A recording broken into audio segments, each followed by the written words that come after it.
Happiness has got to be one of the most elusive and seemingly paradoxical things that exist in our lives.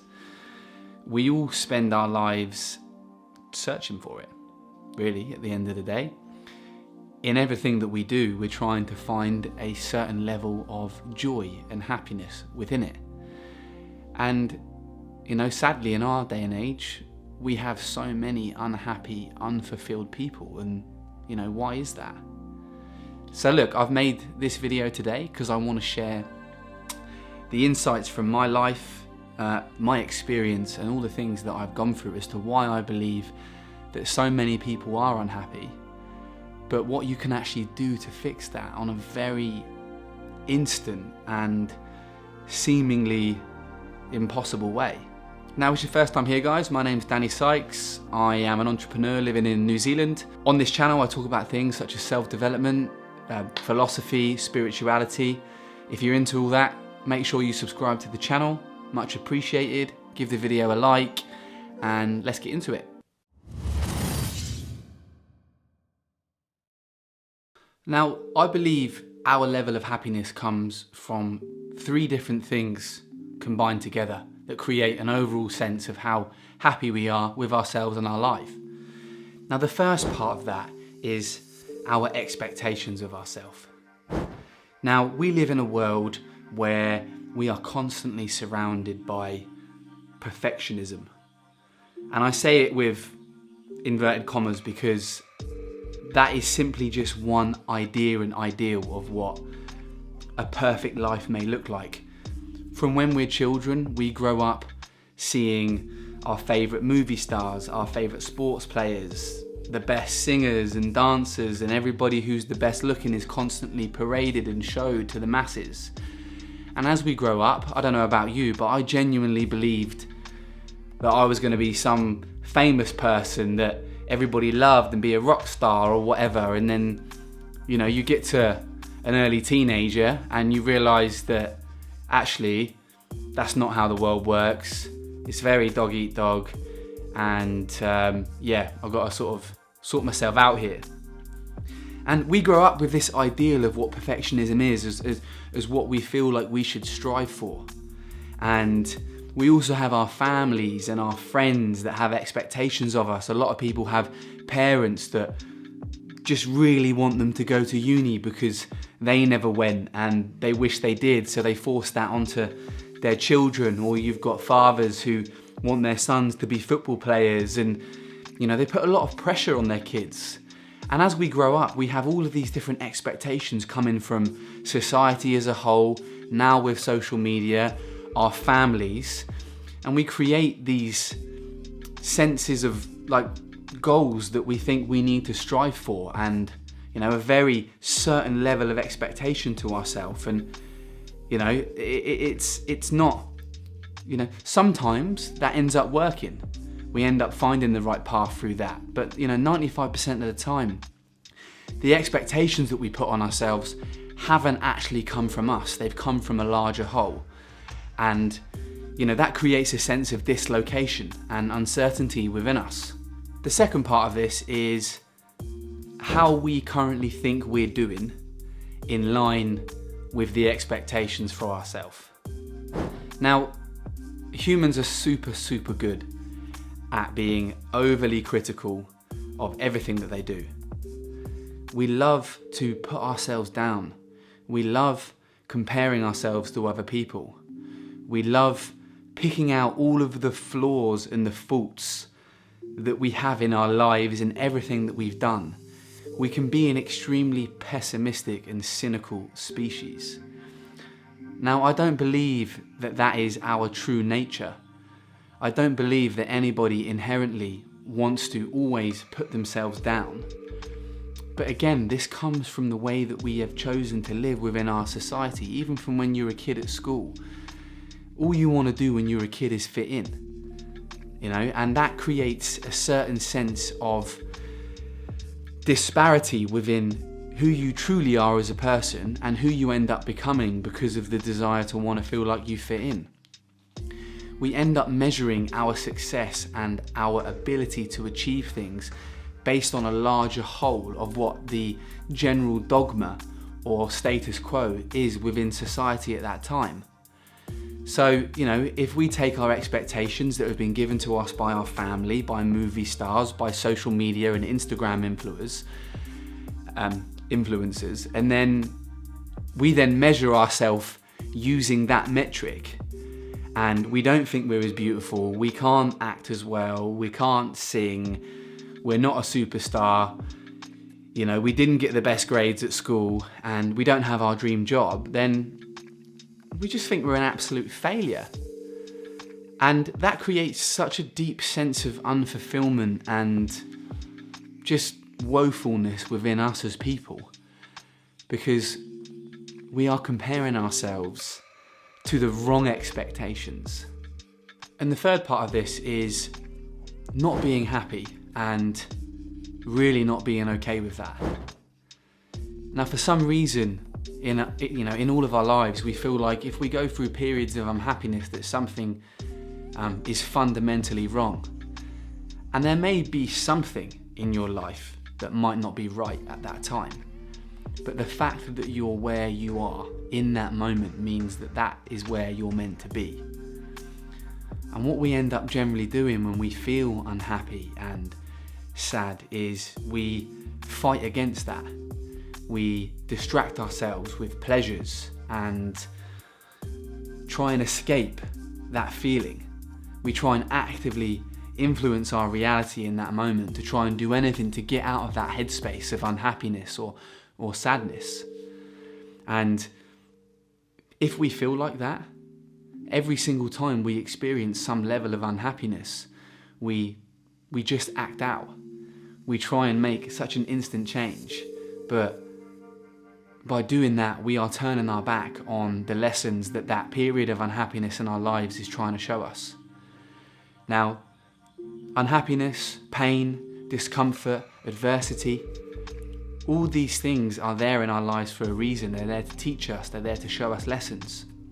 And if we're constantly trying to escape and please ourselves with external pleasures, instead of accepting that position that we're in, looking inwardly and assessing what's going on, then that creates the constant feedback loop of just never-ending unhappiness, because you're not identifying and understanding what's put you in the place that you're in. And that is huge for this whole situation. So what do we do about this? How do we become happy? Now, it's actually so much more simple than what you might think. Now, the most important and most fundamental thing to realize is that happiness is not something that lies outside of you. It's not something that you have to go after. It's not something that you will get by achievement. It's something that lies within us, inside us, within all of us. And the more you try and find it by chasing after external objects, external things, money, status, fame, acceptance, the further you move away from it. And that's the paradox of this whole situation. The more you try and chase it, the harder you look for it outside of yourself, the further you move away from it. Now, there's a couple of things you can do straight away to pull yourself back to the center and to get yourself into a place where you can make some very easy changes within your mindset to start to feel happier pretty much straight away. Now, the first one is give yourself a break. Chill out. Life is to be enjoyed. We put so much pressure on ourselves all the time, and you need to ask yourself what you're putting pressure on yourself for. Is that your goal, truly what you want? Or is it something that you think you need to do because of what you see in society? Or is it your parents' dreams for you? You have to understand what are your expectations and why. Why are these your expectations? Write them down, go through them, assess them, find out whether it's actually truly what you want, and have a look and think, why do I want this so much? And why am I putting this expectation on myself unnecessarily? We have such a cruel nature to ourselves all the time, that we just love putting ourselves down. We love telling ourselves we're not good enough if we haven't got a certain thing. But as far as we know, we only get one life. So why would you bloody choose to spend it constantly putting yourself down and beating yourself up and only ever making yourself feel like you're not as good as other people? If you're in that mindset, how can you ever expect to get out of it? You won't. The only way you can ever move on and ever get past that kind of mindset is to just stop putting so much pressure and importance on it. If you've got a true goal that you're working towards and you haven't got it, enjoy the process of working towards it. Accept that things take time, but just have fun. And, you got to be kind to yourself. The second thing is you have to be grateful for what you have already. You have to be content with where you are. Most of you watching this are going to be very fortunate enough to live a very nice quality of life. You're going to have close family members, friends, you're going to have a house, you're going to have food on the table constantly, you're going to have nice clothes, you're going to, pre-COVID, go out and be able to socialise and have fun and go on holidays.